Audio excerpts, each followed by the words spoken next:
Hi guys, and welcome to the, what is it, November? November truck update. Just wanted to kind of let everyone know, or the few people out there who watch, what's been going on. I can never think when I start making these videos, my mind just run out of staples for my staple gun. I suppose starting at the beginning of where we left off. What was the last video I made? I'm currently at the new site and it is much noisier here. But yeah, I mean the new site, yeah, so there was a lot of drama to getting her here, and I don't really want to go into it that much because it's kind of unnecessary, and I'm actually really friendly with the people who kind of like manage the site, and I don't want to badmouth anybody. Um, and at the end of the day, she got here and everything is okay. I've kind of got provisional like 6 months here because she's in a place where she shouldn't really be. But again, I'm not going to go into the reasons why. But I'm kind of like 90% sure that come the end of 6 months, I'll still be able to like keep her here.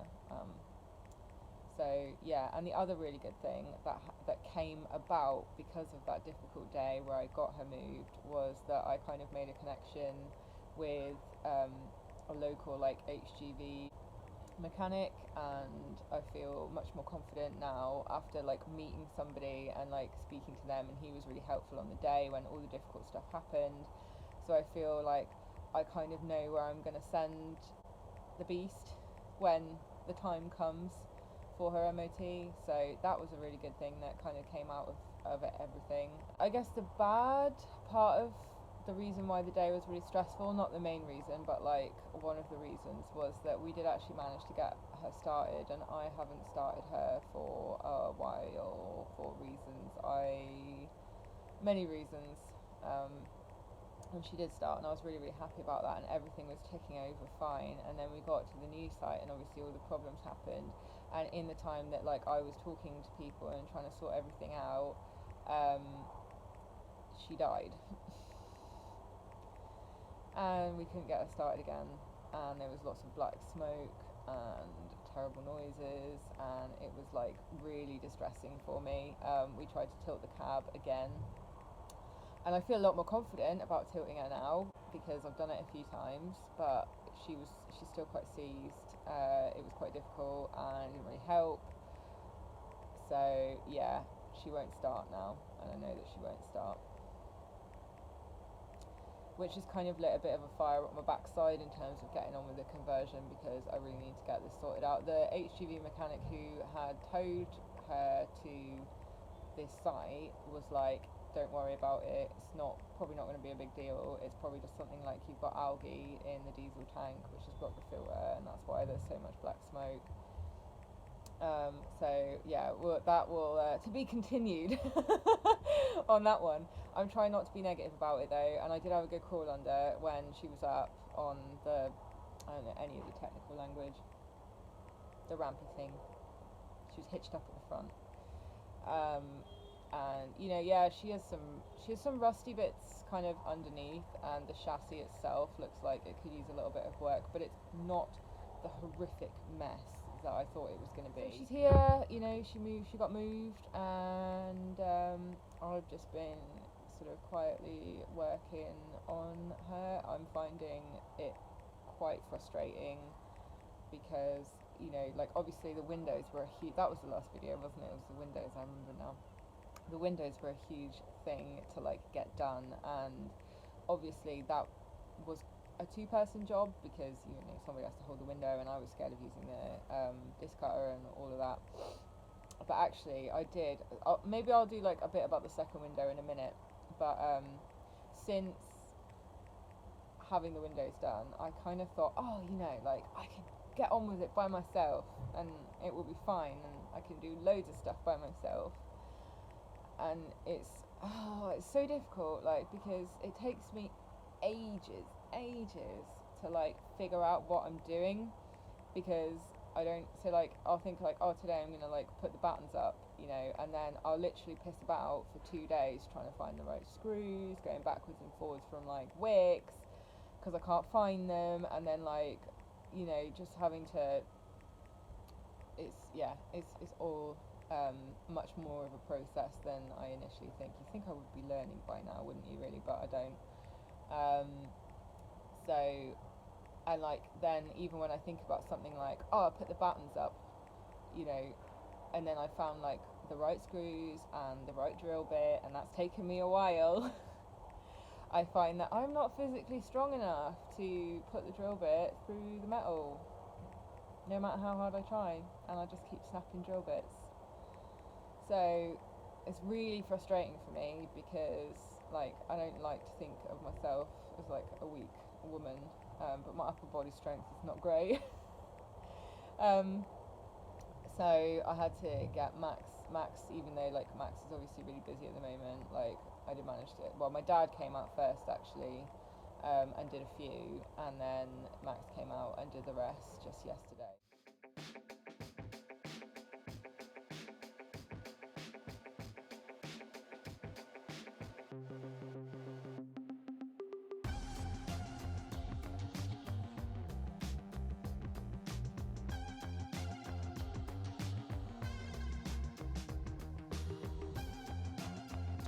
So I'm like really grateful for that because I was struggling so badly trying to get those up, and like maybe you can see it, I'll stand up. I'm like crouched in a bag of wool, which is another thing I want to talk about actually, but I'll do that in a minute. So if you get a nice view of my nostrils, so you can see I haven't battened the lutein yet because I'm kind of leaving the lutein because it scares me so badly because it's a complicated thing. But anyway, you can see these battens, and I've done them go in there, and then I ran out of battens for the last two. So that was a bit of a bummer, but you know, I'm skint right now, so I don't think I can buy any more for a while, but most of it's done. Anyway, so if you kind of look, you can see that I've put them, how many have I put in? 1, 2, 3, 4, 5. Well, I didn't put them in. I tried to put them in. I'm such an idiot. It's like this, right? So it's like an empty space in the middle, and it goes on the roof.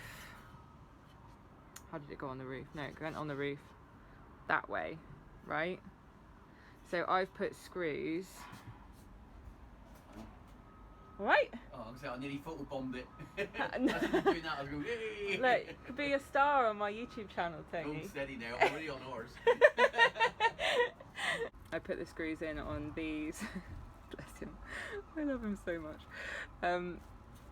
The screws through here and here going along with the wood obviously underneath. So I've put it like to one side. I'm so shit at explaining. I'm so sorry.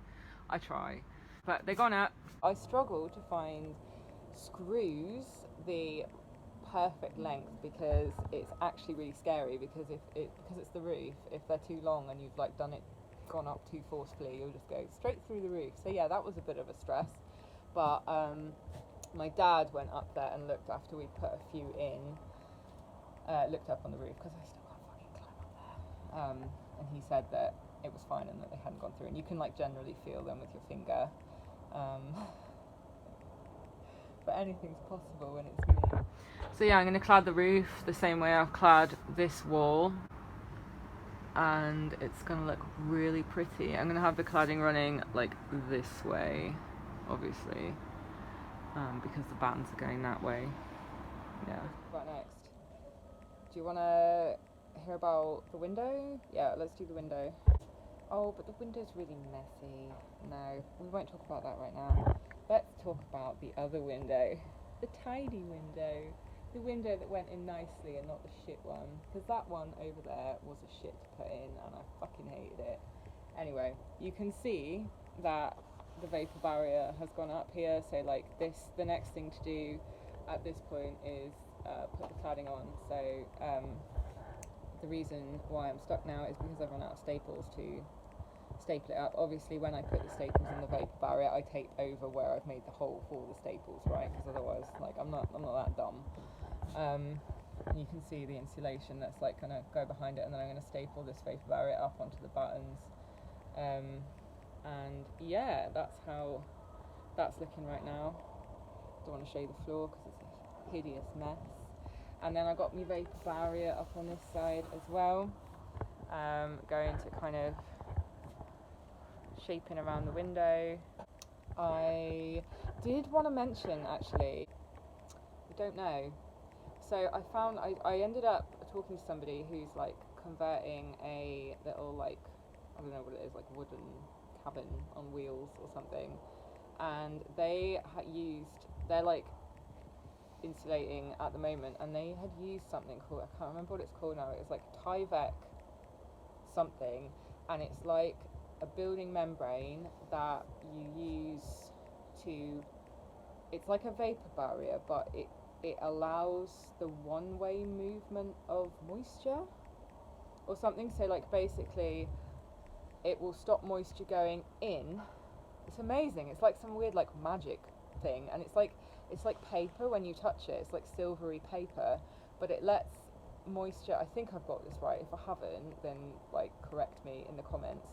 But I think it lets moisture come out, but it doesn't let moisture go in.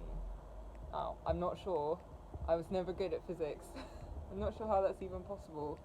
But I was looking at this stuff, and actually, I kind of wish I'd used that instead, because I think I just get a better vibe off of it. And the reason why I have been especially regretful about this vapor barrier is because, sorry, it's so noisy around here. I had a little bit of a panic the other day. I don't know if you can see. It looks like I went kind of mental with a knife and just started like slashing everything up, which, to be fair, may one day happen. Flip around. So I did my nice wall of insulation here, as you can see, and then I sliced 30 great holes in it. Why do you think I did that? Do you think I did that because I panicked? Because inside here, along this surface, guess what there was? Something you never want to see in your walls. Moisture. It was wet, like dripping wet in here, and I freaked out.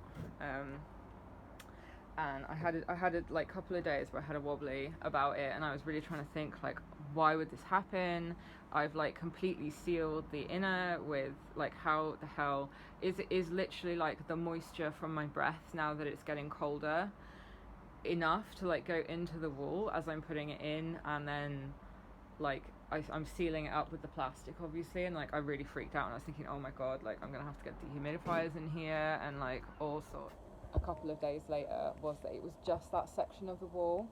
So before I had put on all of this vapor barrier, it wasn't like, when that had happened, like none of this was up, so I could still see the wall here and behind me here, and it was only that section that was really wet like that.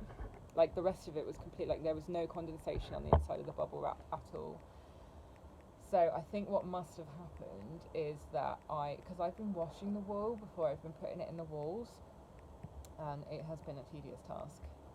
And I think what happened was that the wool wasn't completely dry, even though it felt dry to me. I think it's difficult when it's cold, you know, because your hands are cold and like everything feels kind of damp when it's damp anyway, you know. And like I'd put it in the walls, and even just that tiny amount of moisture that must have been in there created the massivest amount of condensation. Like it was crazy. I put my hand like on the inside surface of the bubble wrap, and it was like my hand was wet, which did really, once I realised what the issue was, obviously I didn't feel so badly about it, and I just slit the wool to ensure that, you know, whatever moisture was in there aired out, and it has seemed to now. But it really illustrated to me that it is essential that the wool doesn't get wet, because, you know, that tiny amount made so much moisture, and it's just going to rot through the wooden supports like